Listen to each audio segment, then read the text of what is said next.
Halo teman-teman, di dalam video kali ini saya akan menjelaskan tentang alat-alat pertanian yang digunakan oleh petani untuk pengaplikasian pestisida di bidang tanaman pangan, tanaman perkebunan, dan tanaman pekarangan rumah. Yang pertama, sprayer semi otomatik yang biasa dikenal sebagai sprayer manual.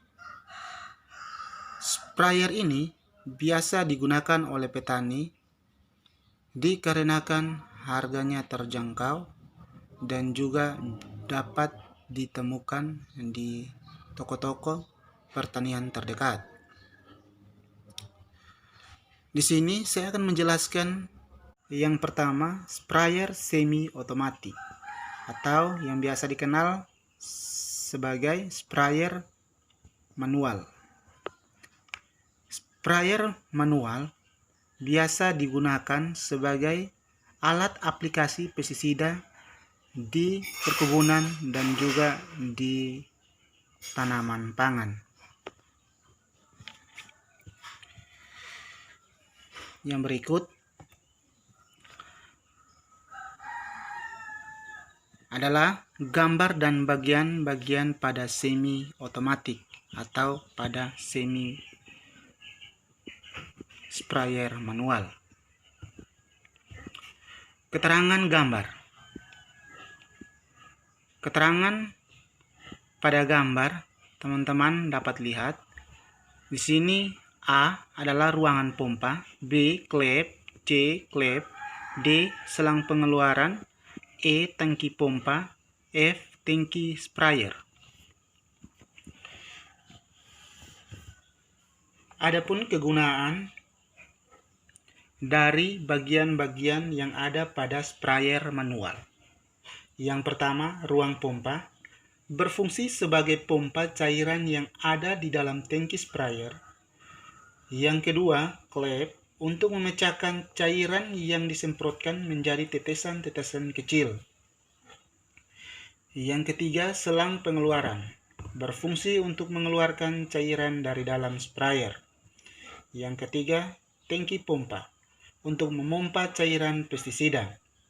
Yang keenam, tangki sprayer berfungsi untuk menyimpan dan menampung cairan pestisida.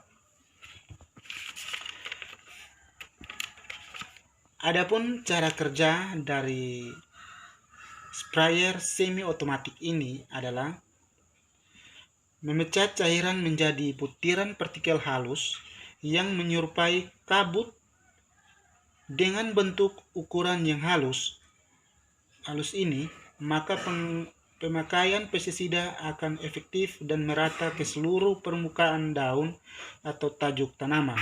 Untuk memperoleh butiran halus biasanya dilakukan dengan penggunaan proses pembentukan partikel, yakni tekanan dalam tabung khusus dipompa sehingga mempunyai tekanan yang tinggi yang akhirnya mengalir melalui selang karet menuju ke arah pengabut bersama dengan cairan-cairan dengan tekanan tinggi dan mengalir melalui celah yang sempit dari alat pengabut sehingga cairan akan pecah menjadi partikel yang sangat halus. Adapun kelebihan dari alat ini adalah tidak banyak mengeluarkan biaya banyak karena masih menggunakan tenaga manusia atau manual. Kekurangan dari alat ini adalah membutuhkan waktu yang sangat lama untuk mengaplikasikan pestisida pada lahan yang cukup luas.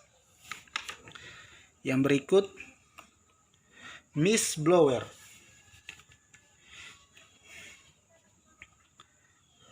Mist blower adalah alat pengaplikasian pestisida yang menggunakan mesin. Adapun prinsip kerja dari alat ini adalah mengembuskan cairan seperti pestisida menjadi butir-butir kecil melalui droplet atau bantuan tenaga angin yang kuat dari blower sehingga dapat dikatakan bahwa mesin itu adalah mesin penyemprot dengan sistem tekanan angin karena dapat menghembuskan cairan yang lebih sedikit dan lebih efektif tenaga kerja dan efisiensi pemberantasan hama yang lebih besar. Adapun kelebihan dari alat ini adalah lebih praktis dan dengan kekuatan mesin, maka pestisida akan tembus ke gulma yang ada di bawah semak-semak yang dalam. Adapun kekurangannya adalah harganya yang sangat mahal, tidak bersahabat dengan petani-petani kecil, serta alatnya lebih berat. Gambar dan bagian-bagian pada mist blower.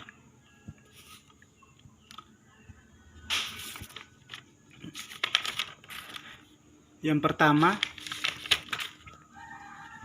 tangki larutan racun. Berfungsi untuk menampung racun pada saat aplikasi berlangsung.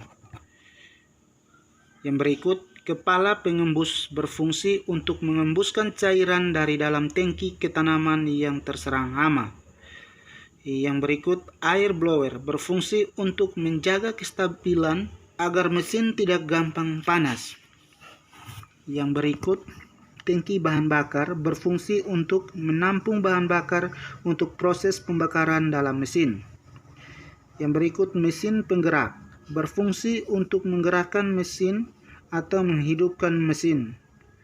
Yang berikut, tang pengontrol berfungsi untuk menjalankan cairan dan juga menghentikan cairan pada saat pengaplikasian.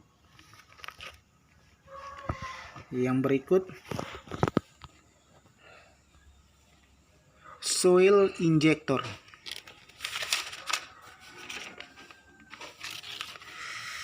Pada alat pertanian soil injector, prinsip kerja alat ini adalah diinjeksikan secara langsung ke dalam tanah. Bisa digunakan untuk pestisida dengan formulasi EC. Alat ini bekerja seperti halnya jarum suntik, namun menjadi objek bidikan adalah tanah yang terkena hama yang terdapat dalam tanah. Adapun kelebihan dari alat ini yaitu dapat secara langsung membunuh organisme pengganggu yang berada dalam tanah. Sedangkan kekurangannya adalah yaitu dapat membunuh mikroorganisme tanah lainnya yang bermanfaat. Adapun gambar dan bagian-bagian pada soil injector. Teman-teman dapat lihat pada PowerPoint saya. Ini adalah bagian-bagian dari soil injector. Blok pengontrol, daya hidrolik, jarum pembaca beban, rangkaian yang diperkuat dengan swing fork bekerja berdasarkan prinsip semburan berpulsa. Campuran bahan bakar, bensin dan udara dibakar dalam ruang pembakaran yang berbentuk khusus pada getaran sekitar 90 pulsa per detik. Gas hasil pembakaran keluar melalui pipa yang lebih kecil dari ruangan pembakaran. Larutan bahan kimia yang di ujung resonator lewat arus pulsa gas kemudian pecah menjadi jutaan partikel kecil, dihembuskan ke udara dan bentuk kabut tebal yang akan menyebar ke seluruh bagian tanaman.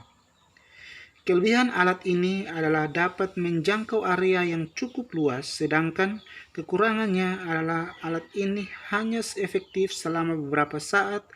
Asap fogging mudah menguap karena udara terlalu panas dapat mengganggu pengaplikasian pada alat ini. Alat ini bisa digunakan pada area perkebunan, area tanaman pangan yang cukup luas. Sekian video kali ini, terima kasih.